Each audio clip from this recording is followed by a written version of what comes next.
As senator judges, it is your obligation na dapat present ka sa mga proceedings. Hindi naman sakop ng trabaho ng Office of the Ombudsman na magpa-disqualify sa 2028.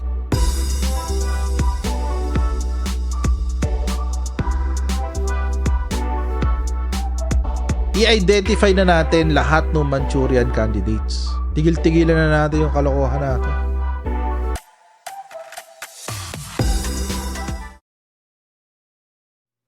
Hello everyone! Welcome po sa ating channel. This is Ghost Giant, mga kababayan! Kamusta po kayong lahat? Okay pa ba kayo? Ayan. Sir Pascachi, welcome sa ating channel. Ayan. Oh. Anyway. Ano, may panahon pa ba tayo mag-shoutout? No. Sige, mabilis lang. Pero bago tayo mag-shoutout, as usual mga kababayan, huwag niyo kakalimutan na mag-subscribe dito po sa Coach Jared Live YouTube channel. Pa-follow po tayo sa ating Facebook page, Tambayan ng mga Cocheros. At meron din po tayong social media accounts para sa Pinasabat with Coach Jared. Makikita niyo yan. Pinasabat with Coach Jared sa Facebook at sa YouTube. Ayan.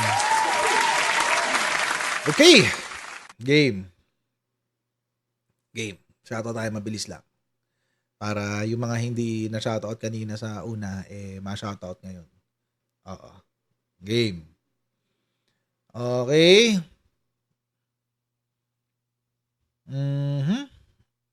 Wait lang. Okay. Shoutout po kay Bing Soriano, Rose B, Edong Cereza Force, Norman Pastor, Romy Galura, Jocelyn, Samuel Vlog, Rosemary Rivera, Rose Rosas, ano to? Rose Sare Rosas? Ano yun? Tama ba?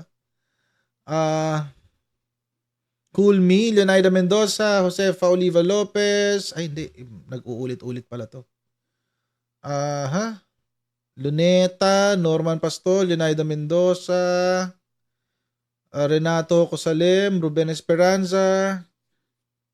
Ito na nga lang ako sa isa. Sa slow mode. Kasi nag-uulit-ulit eh. Marivic Giray, Marion Tobilia, Imelda Cinco, Teresita Santos, Romel Surat, Madel Uñas, Raquel Santillan, Augusto Santo Domingo, Clarissa Haluwag, Annalyn Ekis, Greg Javier, Alexander Adam Montalban, Gloria Valdez, Edwin Vergara, backup dancer, Julieta Trajano, Linda Beltran, 21 Rochelle, Lexi Lindayen, Marie Lulay, Alma Latawan, Ken Carrasco, Celia Africa, PV, Romeo Barcebal, Norsag Bayani, Ederlyn Malabanan, Barnett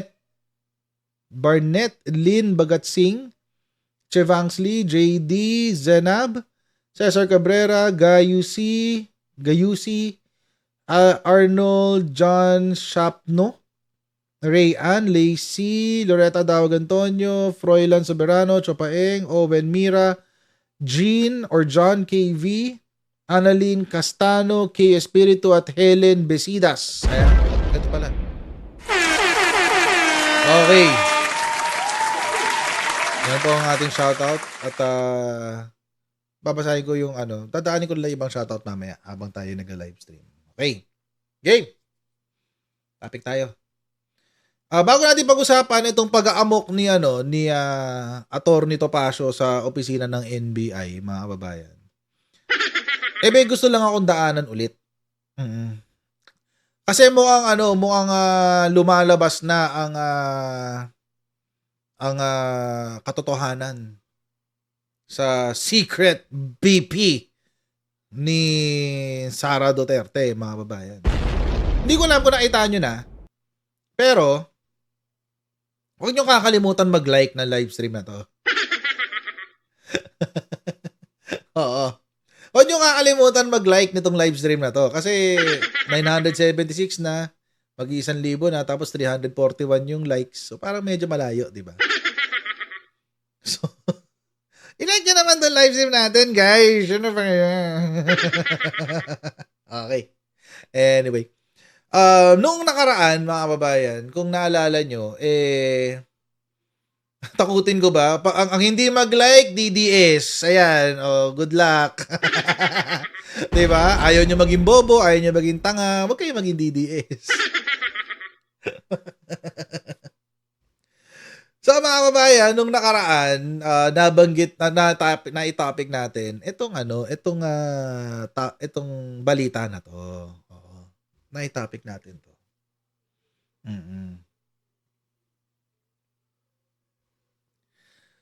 Sarah's Secret BP. Oo. Sabi. Sarah's Secret BP daw, guys. Yan. Nung una, hindi natin mabasa 'to na maayos. 'Di ba naalala nyo? Hindi ko siya mailagay sa aking sa aking computer. Oo. Pero ngayon na-access na natin, mga kababayan. Tignan nyo, March 10 siya. March 10. Sabi, ito yung sabi sa balita. Sarah's Secret BP. Ayan. Di ba? And my running mate, sabi. Recently, Vice President Sara Duterte announced her intention to seek the highest post in the land, the presidency in 2028. Naturally, speculation has begun on her running mate. Oo.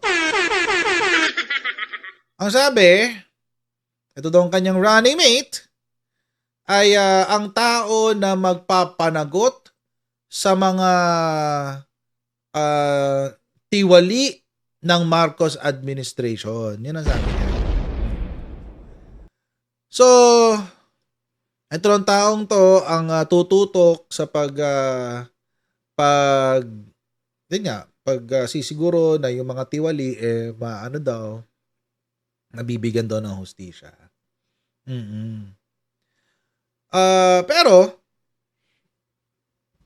Pero mga kababayan, ito yung chismis. Chismis lang naman to ni Daily Tribune. Ang sabi,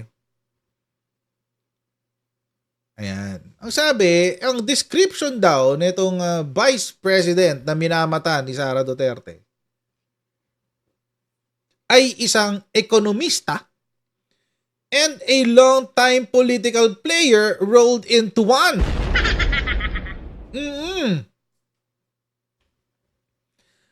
Attorney Kabutat, medyo malayo kay Magalong to.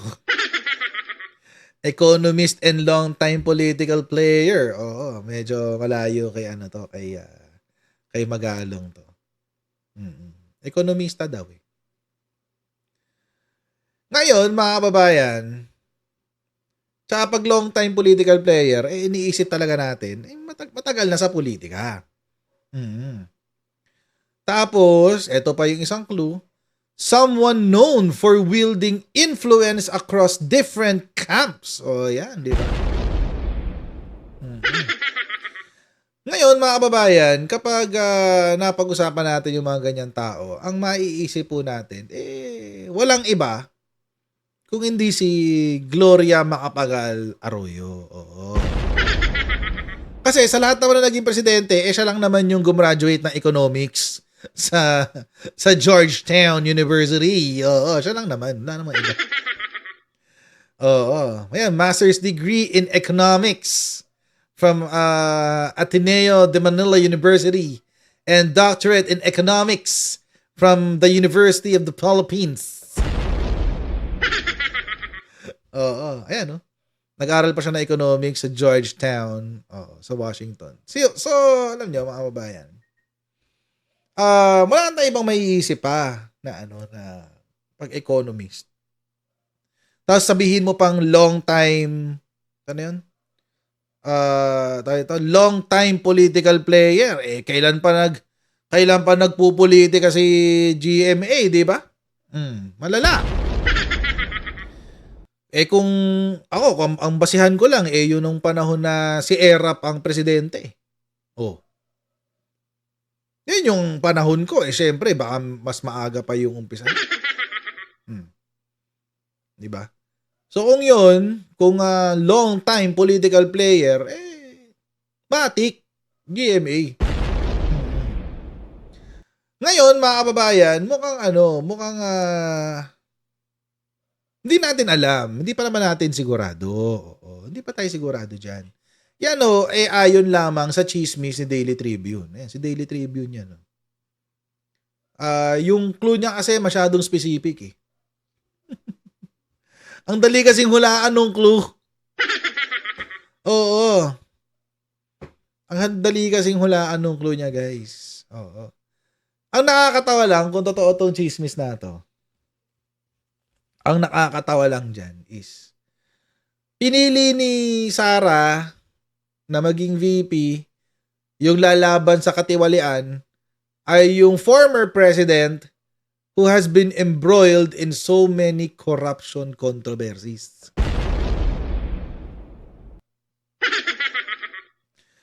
Diba?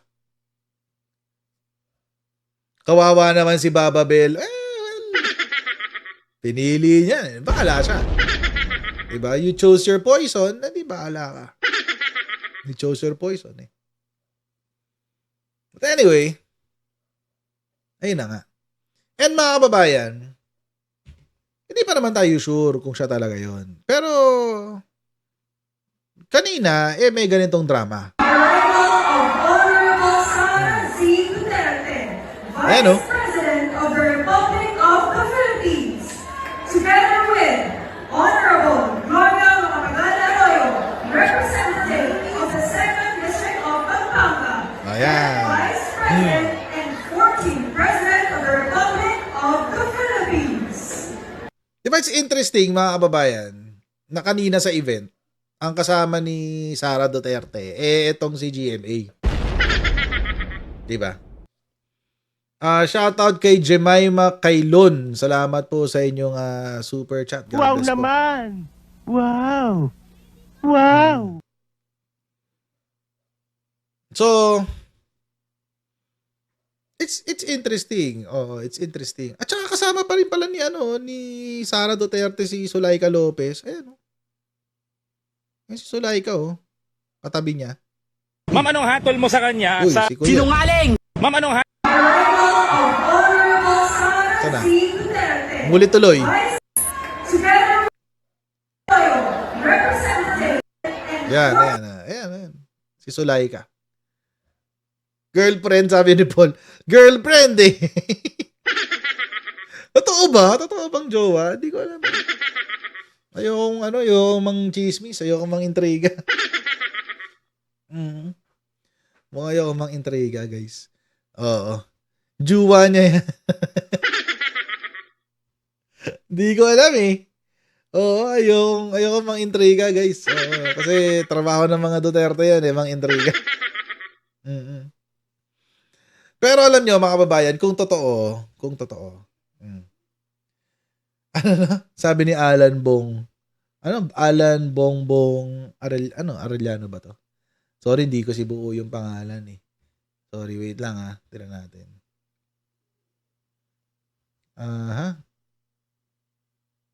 Wait.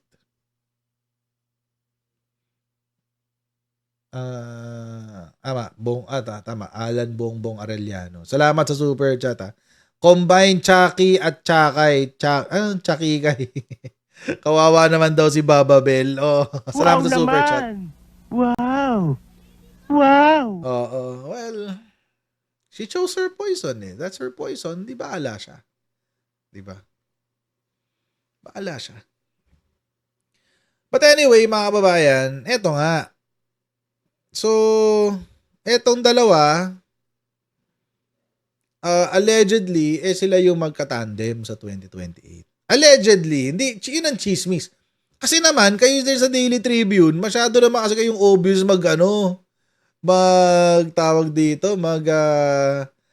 blind item, di ba? Masyado naman obvious to. It's very, very obvious. Kaya, anyway. So ito nga, so meron silang lakad kanina.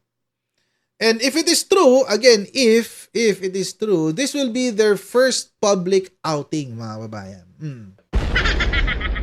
This is their first public outing. And alam nyo, may similarity sila. Maliban sa height, syempre yung height nila hindi magkapareho, di ba? polar opposite yung kanilang height. Si GMA maliit, si Sara matangkad. Matangkad yan si Sara eh. Greg Javier, salamat po sa inyong super Wow chat. naman! Wow! Wow! Same ng shoes. Si Christina Dolores, sabi ni Christina Dolores, same ng shoes. Mga girls talaga, no, yun ang napapansin nila. Diba? So, same ng shoes. Oo. Okay, may mga similarity sila, mga kababayan. Una, ayan, sinabi na ni Ken Reyes yata. Sabi ni Ken Reyes, parehong distab queen. Di ba? Pareho naman talaga. Totoo naman yun.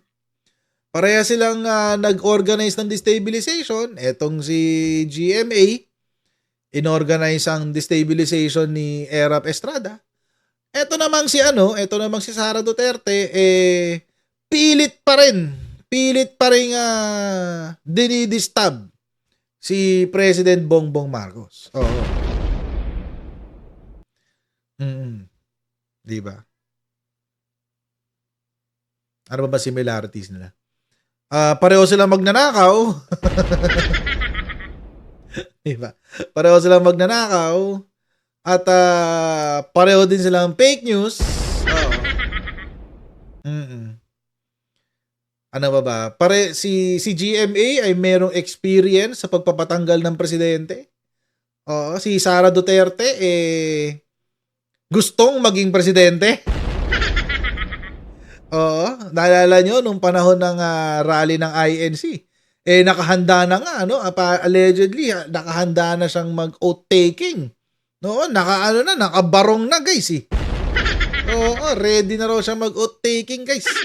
Kaso, hindi tumuloy yung mga, natakot, Natakot yung mga tao ng, yung mga militant groups ng Mindanao, natakot. Kinall off. Guys. Totoo yun, mga kababayan. Totoo yun, nangyari na yun.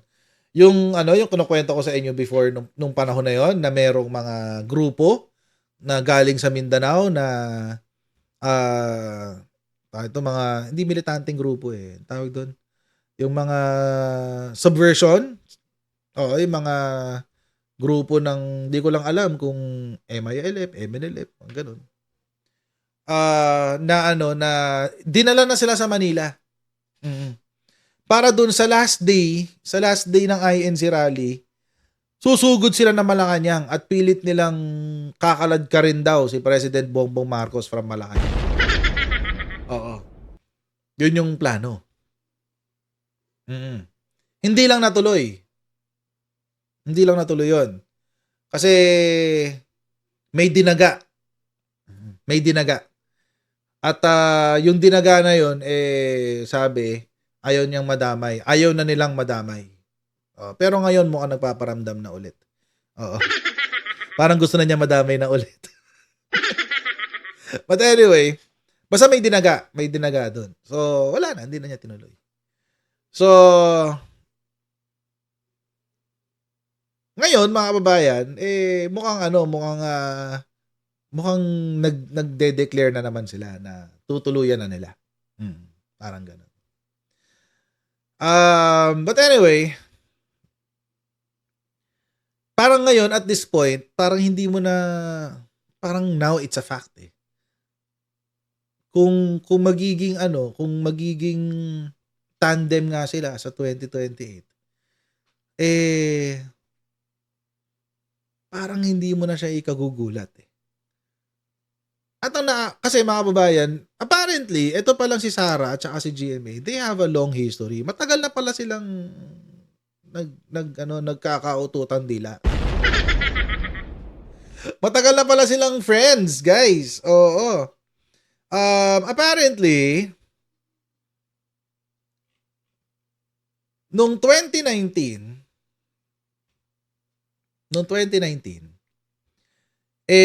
na tawag dito, na-acquit yung plunder case neto ni GMA, mga kababayan, noong 2019.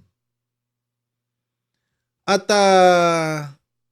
pinasalamatan ni GMA ang ama ni Sara Duterte for quote-unquote, providing an atmosphere that led to her plunder acquittal. Ay! Anong ibig sabihin yan? Providing an atmosphere. Oo. Anong ibig sabihin yan? Nang ganon? Anong ibig sabihin ng ganon? Naalala ko yan eh. Nung na-acquit, etong si GMA, syempre before noon, di ba, lagi pag lumalabas siya, lagi siya naka-neck brace, di ba? Lagi naka-costume. Nagko-cosplay siya na kunyari may sakit siya. Tapos, nung na-acquit, guys, sa harapan mismo ng camera. As in, walang hiya talaga. Hindi na siya nahiya. Hindi man lang niya tinago. Sa harapan mismo ng camera, tinanggal niya yung neck brace. Ang lala. Nakita ko sa balita yun eh. Oh. 2019. Hindi lang talaga nahiya. Hindi ko lang alam kung makikita nyo ba yun. Pero kung makakalkal nyo, ang gandang makalkal nun. Sa harapan mismo ng TV. Tinanggal niya yung neck brace. Oo. Hindi na nahiya. Hindi man lang tinago. Hindi man lang pumasok sa kwarto. Nagtanggal ng neck brace. Tapos saka lumabas. Hindi talaga nahiya. Pagkadeklara ng acquittal, tanggal ng neck brace. Walang hiya talaga. Sana nga makita pa. Napanood din ni Magnus, oh. O si Ate Elisa nakita rin niya. Si Windy Grace, Windy Grace. Oh, nakita rin niya. Sana nga may makita eh. Sana may makakalkal. Kasi ang lala noon, pag-acquit talaga, tanggal ng neck brace, ang tigas ng muka.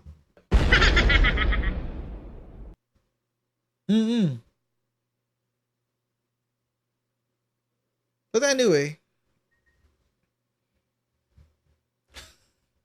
o di ba? Ang dami nating buhay na saksi. Di ba? Ang dami nating buhay na saksi, di ba? Sana merong makakalkal nun. Sana may makakalkal. Kasi ang tagal na nun, 2019 pa yun eh. Oo. So, sana may makakalkal. Pero kasi, grabe. Ibang level ng tigas ng mukha. Nung nakita ko yun, sabi ko, grabe ang tigas ng mukha ni GMA. Uy, nakalkal ni Manat May. Ang galing niyo naman.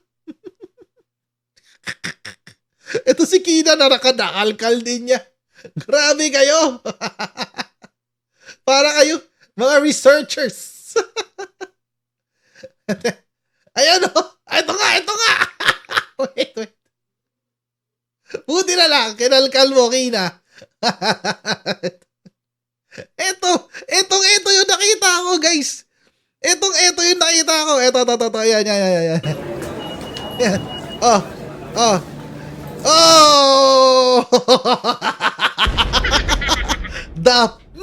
Ang sarap magmura, guys. My goodness. Oo. Ang sarap magmura. Oo.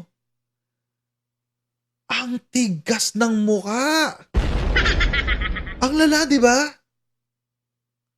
Nakangiti pa.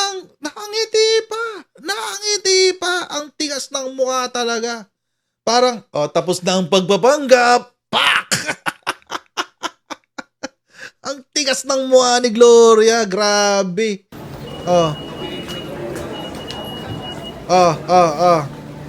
Komportable na ako ulit.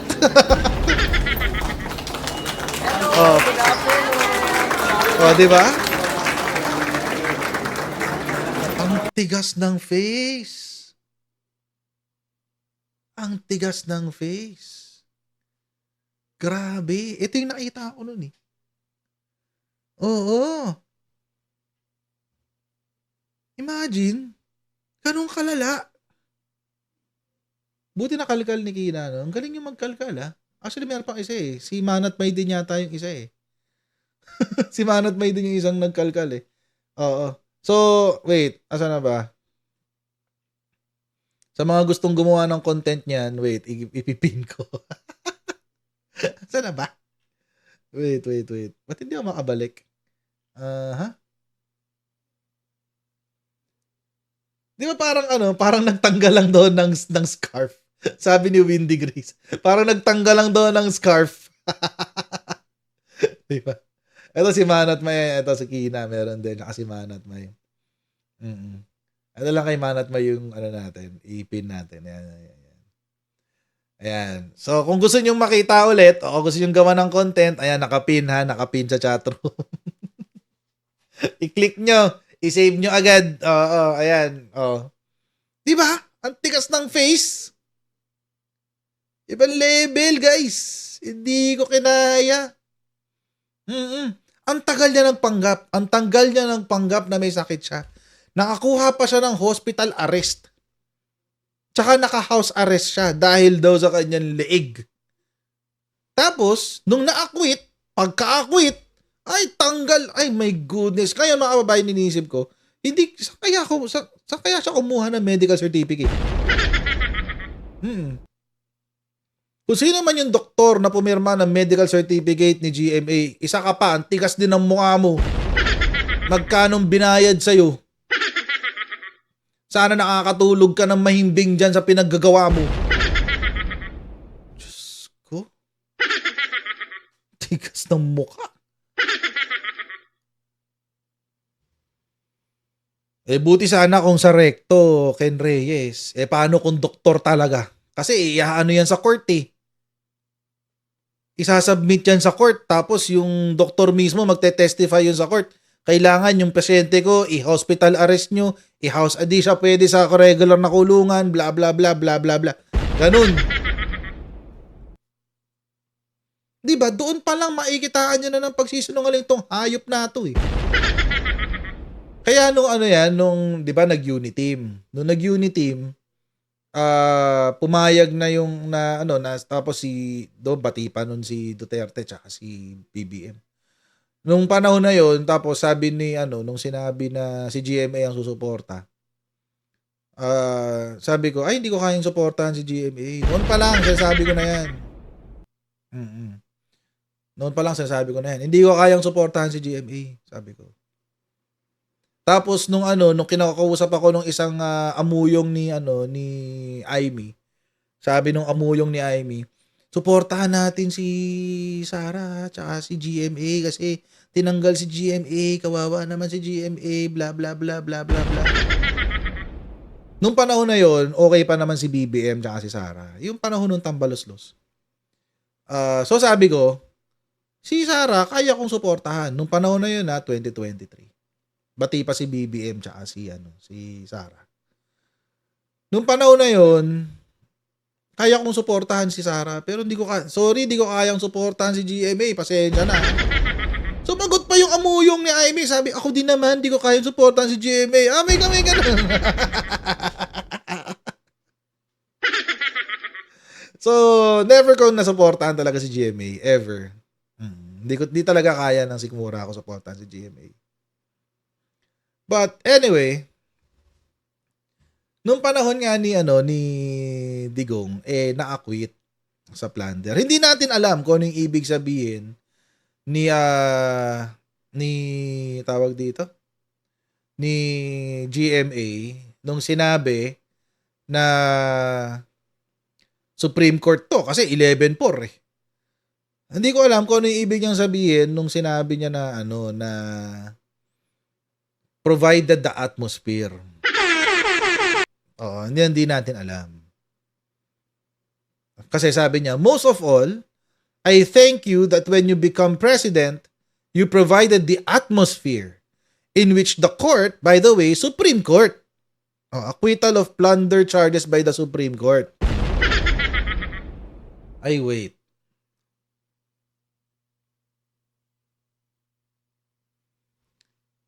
Ito yata yung kay Bersamin. Ito yata yung kay Bersamin, guys.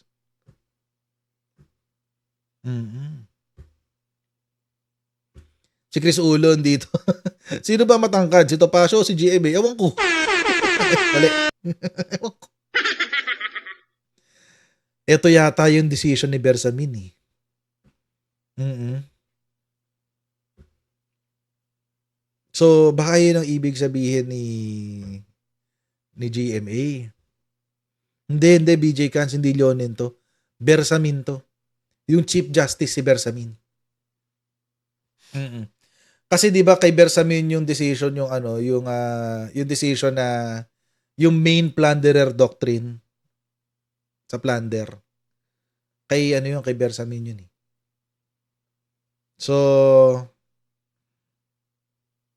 at yun ba yung ibig sabihin ni Gloria na environment?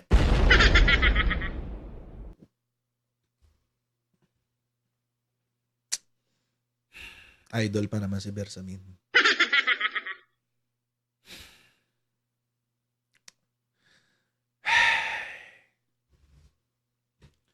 Parang nakaka-disappoint, no? Sabi ni Yojo B, umaliwalas kung baga. Parang ganun nga. Umaliwalas.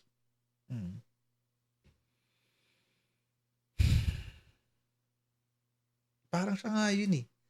Parang Bersamin na decision yun eh.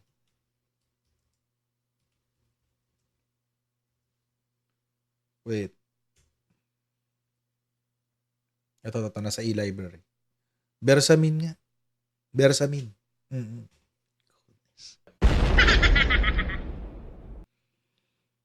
Bersamin nga. Ito siya. Papakita ko sa inyo para lang for information purposes. Yeah. April 18, 2017. NBank. Nirelease siya 2018. Bersamin. Justice Bersamin.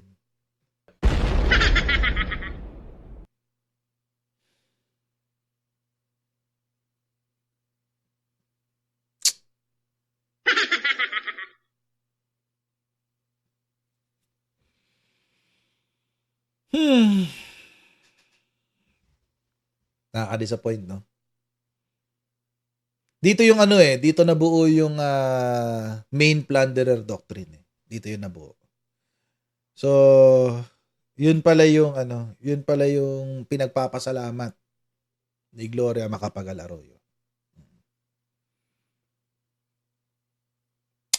Anyway.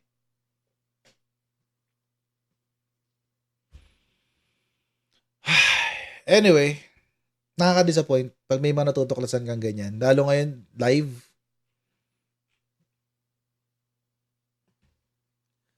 Anyway, minsan talaga, madi-disappoint ka sa mga taong tinitingala mo. Minsan talaga. Minsan talaga.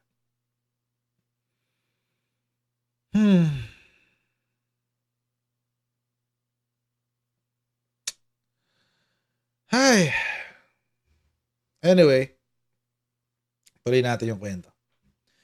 So mukhang lumalabas, inasikaso ni Rodrigo Duterte yung circumstances para ma-acquit sa plunder etong si Gloria Macapagal-Arroyo.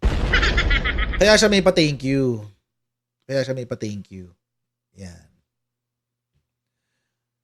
And hindi lang yan, mga kababayan, noong 2019 pa lang, sinasabi na ni GMA na si Sara Duterte is a rising star in politics. Artista yan. Artista yan. Oo. Rising star daw, guys eh. House Speaker and former President Gloria Macapagal-Arroyo on Wednesday described President Duterte's daughter, Sara Duterte Carpio, as a rising star in politics. Oo. But called on the public to temper speculations and take it one election at a time. Ito yung panahon, mga kababayan, na nakialam si Sara Duterte para maging Speaker of the House, etong si GMA. Naalala nyo yun, mga kababayan? Nung panahon na sino ba to? Si Velasco, yung House Speaker. Tapos, all of a sudden, bigla siyang natanggal nung umupo si GMA bilang congressman. Naalala niyo 'yun? 'Yun. Yun. Na, yun nga, inimpluwensyahan daw, allegedly, according to former President Rodrigo Duterte, tinrabaho daw ni Sara Duterte yung pagkakatanggal kay Velasco. Alvarez pala, Velasco. Si Alvarez, yung Alvarez, yung congressman ng Davao del Norte. Oo, si Alvarez pala, sorry. Si Alvarez.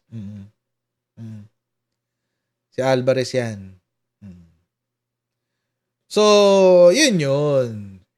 Na inorchestrate daw yan ni Sara Duterte.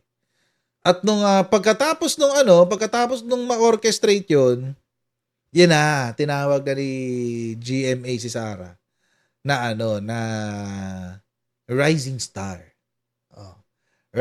Isa kang star. Celebrity. Rising star daw. Pero wag daw masyadong kasi baka mapurnada. Take it one election at a time.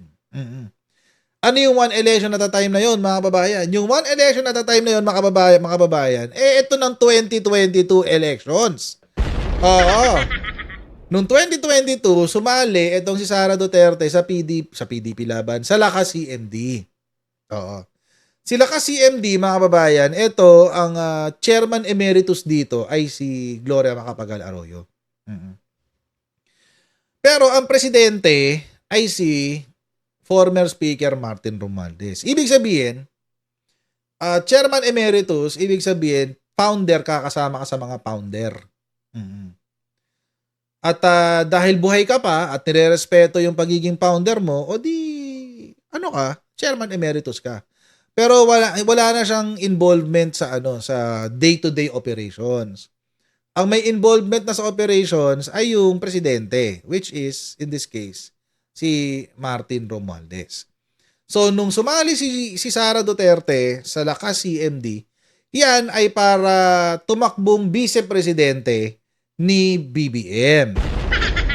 Bakit? Kasi mga kababayan, kailangan kasi kung ikaw ay tatakbo for national office, kailangan ikaw ay involved sa isang national party. Yung HNP, hindi siya national party, regional lang siya. Or local rather, local party lang siya. So, sumali ngayon ito si Sara Duterte sa Lakas CMD. Nung nahalal si Arroyo, nahalal si Sara Duterte, pinagplanuhan nung dalawa si Martin Romualdez noong 2023. Dito na nangyari yung tambaloslos noong 2023. At kwento ko nga kanina, nung panahon na yon, tinawagan din ako ng mga kaalyadong Duterte during the time. Sabi nila, suporta tayo kay Sara, ganyan. Syempre, ako naman nun, during that time, si Amy Marcos, hindi pa naman siya nagpapakita ng katraydoran kay BBM. Si BBM naman, bati pa sila ni Sara Duterte, di ba? Wala pang issue between them. So, walang problema sa akin. Okay, madali naman suportan si Sara Duterte, bla bla bla bla bla. Budol. Mambubudol. Mambubudol Magulat-gulat tayo, mga kababayan. The following year, mga kababayan, na ba to? 2023? Ito, 2021. Okay, 2023, mga kababayan, may pagbisita to si Sara Duterte tsaka si GMA sa INC. Oo. Silang dalawa lang. Silang dalawa lang. Bumisita sa INC. At mga kababayan, if I'm not mistaken, the following day yata o the following week, si PBBM naman tsaka si FL ang bumisita kay Manalo. So, dito nagkakaroon na ng konting speculation.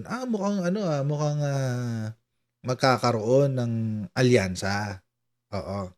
Sa baka may something na niluluto. Etong si Sara tsaka si GMA. Malaman-laman natin, mga kababayan, the following year, 2024, nag-umpisa ng maisug, January 2024. Nag-umpisa yung maisug. Nung nangyari yung unang-unang maisug, sabi ko, ay wala, di ko na kayang suportahan tong sila Duterte. Yun na yung unang-unang beses na tumira si Digong at sinabi niya, addict daw si Presidente Bongbong Marcos. So mukhang yung 2023 mga kababayan, inuna lang si Martin Romualdez, tapos sinunod si PBBM.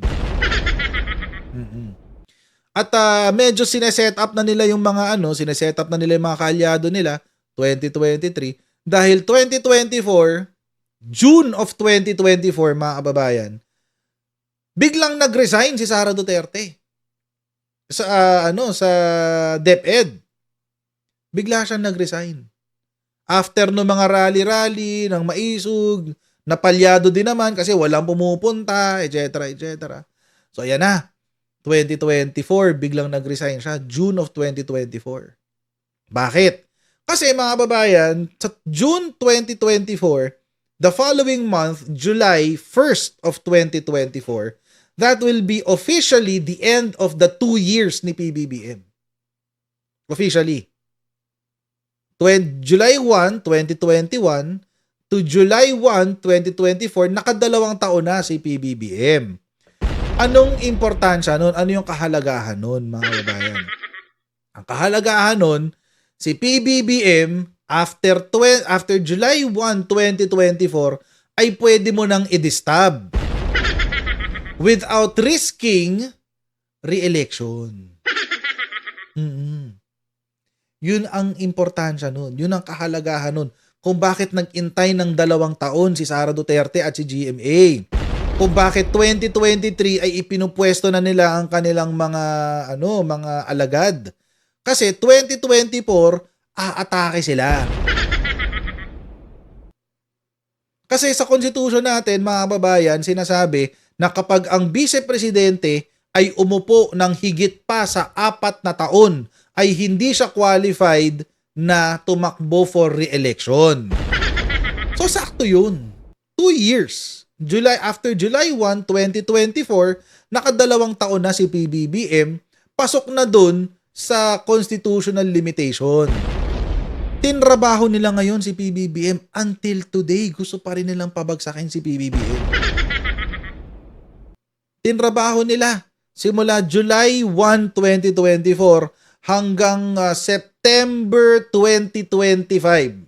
Bakit September 2025? Ito yung September 16, 17, 18 na yung 18 ay dapat susugod na sila sa Malacanang at si Sara Duterte na ang uupong presidente. Kaso napurnada.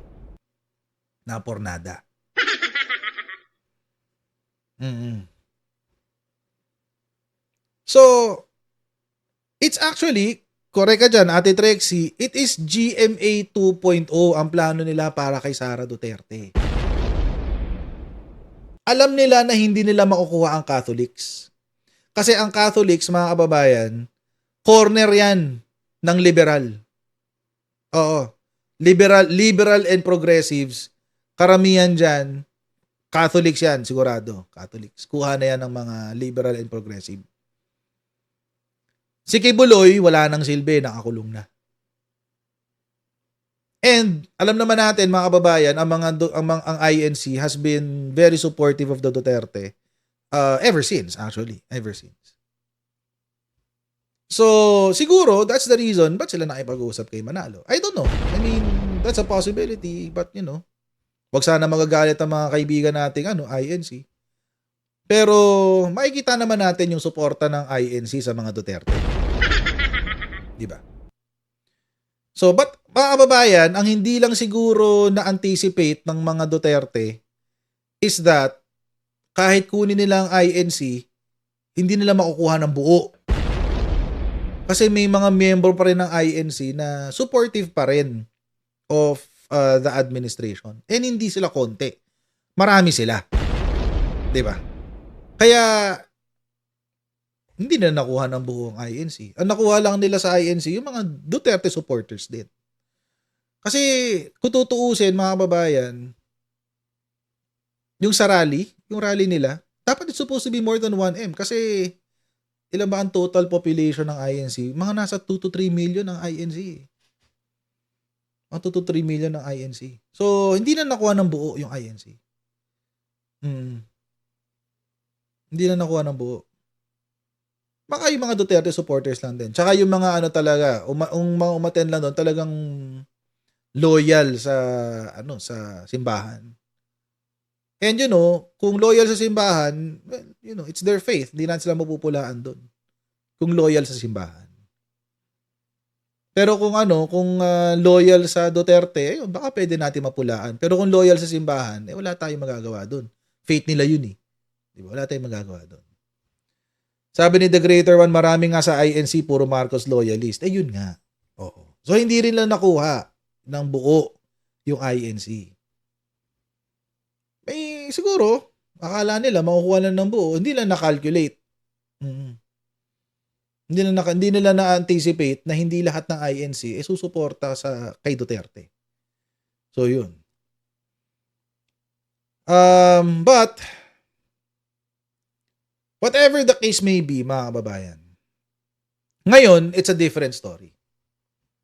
Ngayon, mga kababayan, mukhang nanunumbalik ang Arroyo Factor. Ayan, sabi nga ni Tribune ulit. Tribune yan eh. The Arroyo Factor. Ayan ha. Bagong post lang ni Tribune yan. So, pag nabura yan, guys, alam nyo na. Pag nabura yan, guys, alam nyo na. Oo. Sabi, The Arroyo Factor.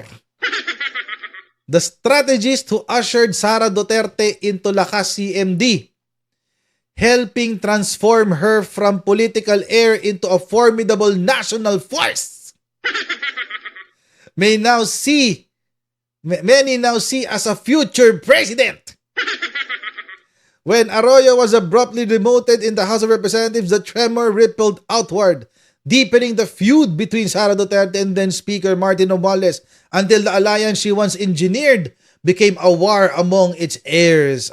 Yun. So, gusto ko tong comment ni K. Espiritu. Arroyo Infactor. Gusto ko yan. Infactor. Diba? Why not? Pwede naman. Si Mike ba sumulat nun? Ewan ko. Hindi ko alam kung si Mike ang sumulat niyan. Basta ang sabi, formidable national force daw etong si Sara Duterte. Oo, nasa ng force? Anong sabi ni Papa Sec Lariga doon? Sabi ni Papa Sec Lariga doon, guys. Sabi niya, hinahamon ko si Sara Duterte. Sabi niya, hinahamon ko si Sara Duterte, magtawag ka ng people power ngayon na. Makita natin talaga kung nasaan ang galit ng tao. Nasaan ang force? Simula 2023 hanggang 2026, rally sila ng rally. May sumasama ba?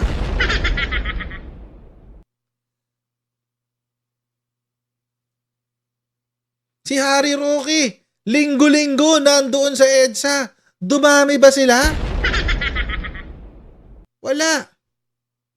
Ano lang ang kaya nilang pekein?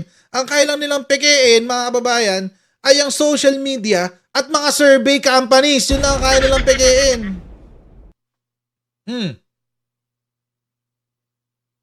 Yun lang ang kaya nilang pekein. Malakas si Sara pagdating sa dayaan ng survey. Malakas si Sara pagdating sa troll farms. Pero pagdating sa warm bodies nga. Kanina lang, di ba, yung Cebu? Yung Cebu, di ba, nagpa-press con sila, may Cebu something na group sila. Tapos sabi ni Guanzon, tatakbo daw siyang senador. Akala niyo ba mananalo siyang senador?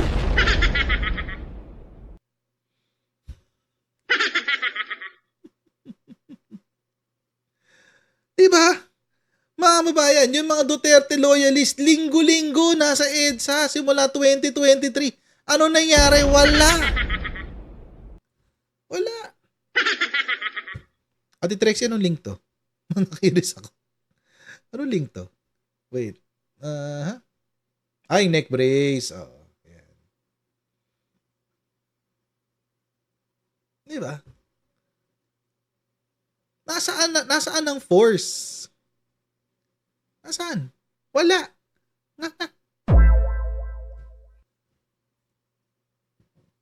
Madali lang nilang napepeke yung survey. Bakit? Kasi 1,200. 1,200 eh. Eh kung mag-survey ka sa Davao, sobra-sobra pa sa 1,200 ang mga tao doon, guys. Ang lagi kong pinapaliwanag sa inyo, mga babayan, yung 1,200 na yan, hahatiin pa yan sa 4. NCR, Balance Luzon, Visayas, Mindanao. So yung 1,200, hahatiin sa 4. Tapos syempre, para mas madali ka makapag-survey, pipili ka ng highly urbanized cities or HUC.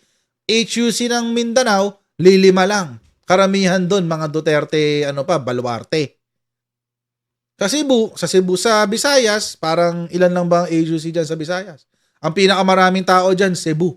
Baluarte din ang mga Duterte. So parang nagluluko na lang tayo sa survey.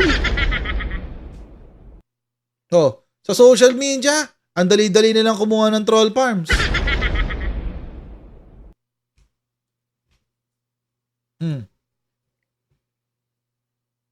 Tapos ang boba-boba pa. Ang boba ni Sara, paano mo Ngayon, mga kababayan, may bagong kwento. Kaya pala napakahalaga ni GMA para kay Sara Duterte. Kasi ngayon, now this story comes full circle. Yung storya ng 18 ex-Marines or 18 fake Marines. 18 fake Marines may connection kay Arroyo. Ayun. Now we go full circle. Or now we come full circle. Tila nakikita raw ng political pundit at dating presidential advisor for political affairs na si Ronald Llamas na maaaring may koneksyon si dating Pangulong Gloria Macapagal Arroyo sa lumitaw sa publiko na 18 na mga dating miyembro ng Philippine Marines. Ayon naman sa naging panayam sa totoo lang ng 1PH kay Llamas noong Biyernes, sinabi niya nakikita umano niya ang kamay ni GMA sa likod ng mga tumutulong sa 18 ex-Marines. Matatandaan kasing sina Mike Defensor at dating Armed Forces Chief sa panahon ni GMA na si General Hermogenes Esperon ang isa sa mga nagpahayag sa publiko ng kanilang buong pagsuporta sa nasabing mga dating opisyal. Ayun. Ayun na. Mukhang siya ang koneksyon. Mukhang siya ang nasa likuran ng lahat, mga kababayan. And syempre, alam naman natin, mga kababayan, si Mike Defensor, anong tawag na sa kanya? Wonder Boy? Si Wonder Boy? Yun ang tawag sa kanya Wonder Boy. Tayo nung una, pinaghihinalaan lang natin. Hindi pa nga natin pinapangalanan. Naghihinala lang tayo. Sinasabi lang natin. Siyempre, meron tao sa likod ni Wonder Boy. Oo. Boy toy ba? Ala ko Wonder Boy Pwede naman, the Wonder Boy toy.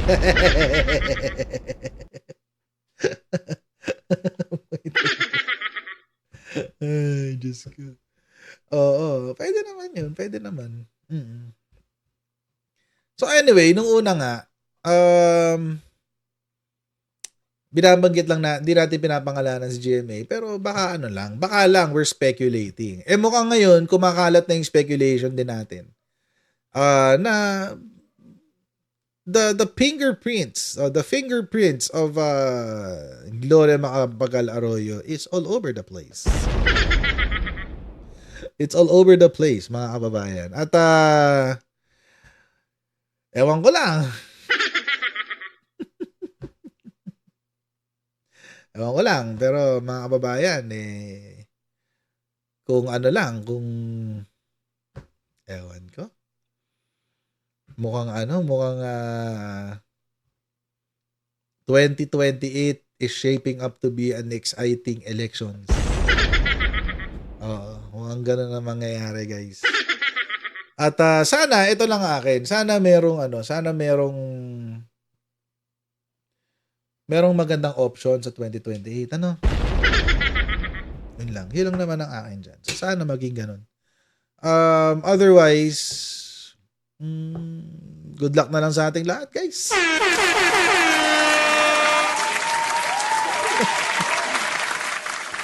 Please don't forget to like and subscribe, and I'll see you in our next live stream, guys. Bye, everyone. See you next time. Bye.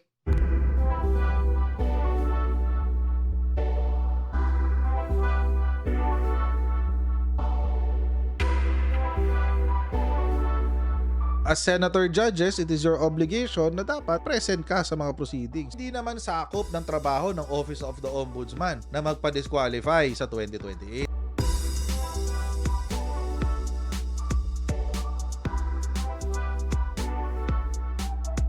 I-identify na natin lahat ng Manchurian candidates. Tigil-tigilan na natin yung kalokohan natin.